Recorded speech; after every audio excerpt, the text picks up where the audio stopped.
یکم اور 2 اگست کی درمیانی رات وائٹ ہاؤس کو ایک ایسی فون کال موصول ہوئی جس کے بعد ایران کے خلاف وہ بڑا حملہ اچانک رک گیا جس کا اعلان خود امریکن پریزیڈنٹ ڈونلڈ ٹرمپ نے کیا تھا۔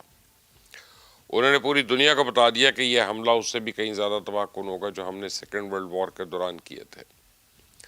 تو اس دوران ایک اور غیر معمولی پیش رفت سامنے آئی۔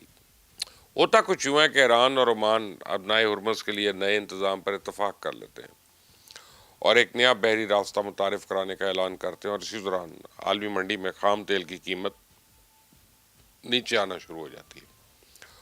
اور اب پریزیڈنٹ ٹرمپ خود پوری دنیا کو بتا رہے ہیں کہ وہ آج سے ایران کے ساتھ دوبارہ مذاکرات شروع کرنے جا رہے ہیں۔ تو سوال یہ ہے کہ آخر ایسا کیا ہوا کہ پریزیڈنٹ ٹرمپ کو یوں اچانک ایران پہ حملہ روکنا پڑا؟ کیا سعودی عربیہ نے کوئی دباؤ ڈالا، یا عین وقت پہ کویت، بحرین، قطر، UAE پیچھے ہٹ گئے؟ کیا واقعی امریکہ کے پاس میزائل سے ذخیرہ ختم ہو چکا ہے، یا امریکن معیشت مزید جنگ لڑنے کے قابل نہیں رہی؟ کہیں امریکہ کسی بند گلی میں تو نہیں پہنچ گیا؟ ایران کا موڈ اب کیا ہے؟ کیا نئے سرے سے شروع ہونے والے مذاکرات نتیجہ خیز ثابت ہوں گے؟ کوئی نیا MOU سامنے آئے گا، یا پرانے اسلام آباد MOU کو بحال کیا جائے گا؟ آخر پردے کے پیچھے چل کیا رہا ہے؟ تو آج کے اس ویلاگ میں آپ کو ان تمام سوالوں کا جواب دوں گا، لیکن سب سے پہلے ایک حقیقت سمجھ لیں کہ ایران کے خلاف مجوزہ حملہ روکنے اور مذاکرات کا عمل دوبارہ شروع کرنے کے لیے کوئی خاص ایک وجہ نہیں تھی، بلکہ فوجی، معاشی، سفارتی تینوں عوامل ایک ساتھ کام کر رہے تھے۔ ایک طرف امریکن فوجی کمانڈوز کی طرف سے خبردار کیا جا رہا تھا کہ مسلسل حملوں کی وجہ سے گولہ بارود کے دستیاب ذخائر کم ہو رہے ہیں۔ دوسری جانب پاکستان، خلیجی ریاستیں اپنی تشویش واشنگٹن تک پہنچا رہی تھیں۔ معاشی فیکٹر بھی ٹرمپ ایڈمنسٹریشن کو خط سے بڑھنے سے روک رہا ہے۔ لیکن میں آپ کو بتاؤں کہ ایران پر حملہ رکوانے میں بنیادی کردار سعودی عربیہ نے ادا کیا۔ یہ وہ نقطہ ہے جس کو سمجھنا سب سے زیادہ ضروری ہے۔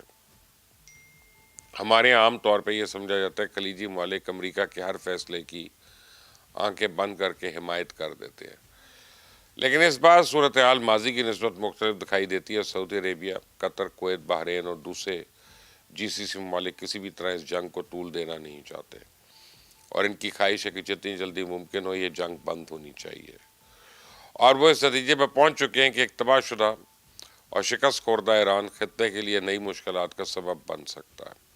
اسی لیے ان کی پہلی ترجیح خطے کا امن ہے۔ وہ اپنی معیشت، توانائی کی تنصیبات اور اپنے شہریوں کو اور شہروں کو جنگ سے محفوظ رکھنا چاہتے ہیں۔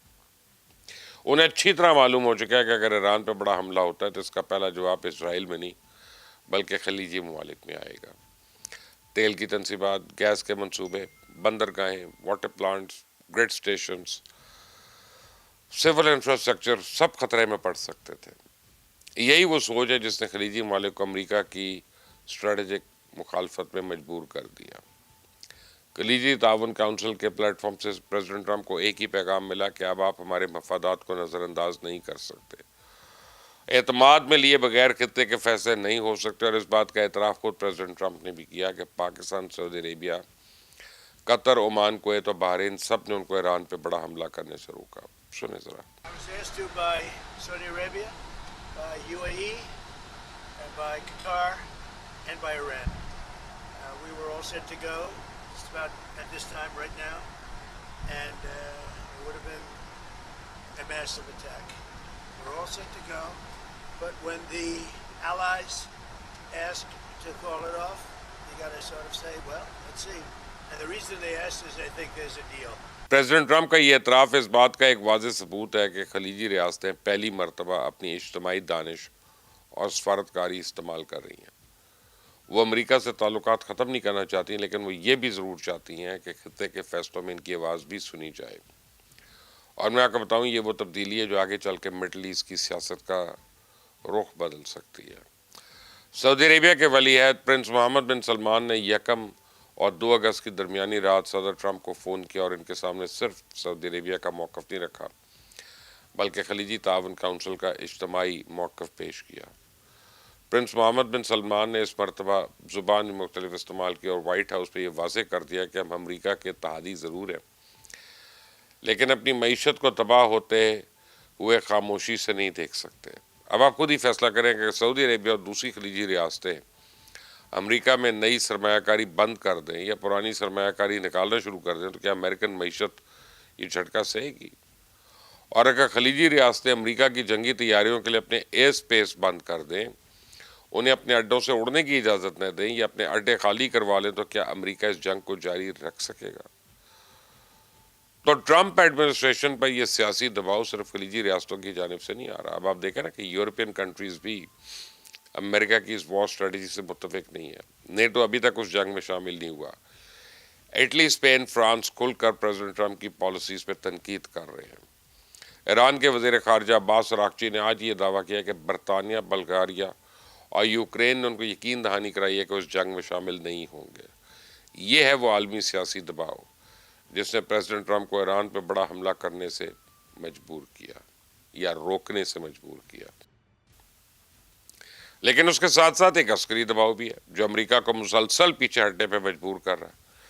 پچھلے کئی روز سے امریکن تجزیہ کار کھل کر یہ اعتراف کر رہے ہیں کہ امریکہ کے پاس موجودہ اسلحے کے ذخائر اس وقت شدید دباؤ کا شکار ہیں۔ گولہ بارود تیزی سے ختم ہو رہا ہے۔ امریکن فوج خطے میں اپنے اڈوں کے دفاع اور ایران پہ حملوں کے جتنے میزائل روزانہ داغ رہی ہے، امریکن اسلحہ ساز فیکٹریز اتنے میزائل روزانہ تیار نہیں کر رہے۔ ان کی پروڈکشن انتہائی سلو ہے۔ مڈل ایسٹ اگر اسی رفتار سے میزائل چلتے رہے تو اگلے چند ہفتوں میں امریکہ کے پاس اپنے دفاع کے لیے بھی میزائل نہیں بچیں گے۔ اسی لیے امریکن فوج کے کئی سینئر عہدیدار وائٹ ہاؤس کو سیز فائر کا مشورہ دے رہے ہیں۔ تو یورپ کے لیے امریکن فوج کے کمانڈر جنرل الیکسس گرینکووچ نے ابھی کل ہی پینٹاگون کو ایک اہم پیغام بھجوایا کہ خطے میں تعینات امریکن جنگی بیڑے اب اسرائیل کا مزید دفاع کرنے کے قابل نہیں رہے ہیں۔ پچھلے کئی مہینے سے خلیج فارس، بحیرہ احمر اور بحیرہ روم میں مسلسل ایرانی میزائل انٹرسیپٹ کر رہے ہیں، اور اس وقت تک جنگی بیڑوں کو مرمت اور دیکھ بھال کی شدید ضرورت ہے۔ جنگ میں فوری طور پہ وقفہ نہ لیا پھر یہ ڈسٹرائرز میزائلز انٹرسیپٹ کرنے کے قابل نہیں رہیں گے۔